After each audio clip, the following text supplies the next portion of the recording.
First of all, do not go to the SteamTools website and click Get It Now to install anything. That's not something you should be doing. Next, avoid downloading Millennium from any random URL as well. Again, not a safe or recommended step. And definitely do not go to any GitHub page to download a Steam plugin zip from the Assets section.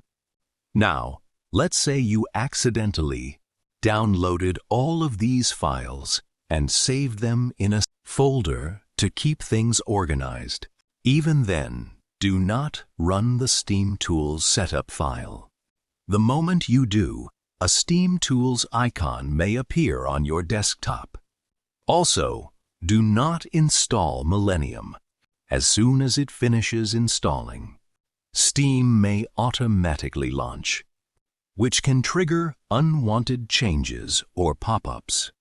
If anything like that happens, do not close Steam and then go digging back into your Downloads folder.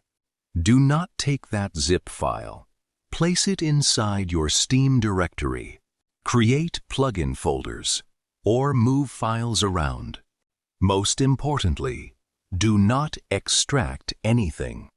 And do not delete the original zip file either. Then, do not relaunch Steam again. Inside Steam, do not open any new Millennium tab. Do not enable Lua tools in plugins. And do not save any changes. And of course, do not restart your PC after that. I'm repeating all of this for a reason. You'll understand why soon.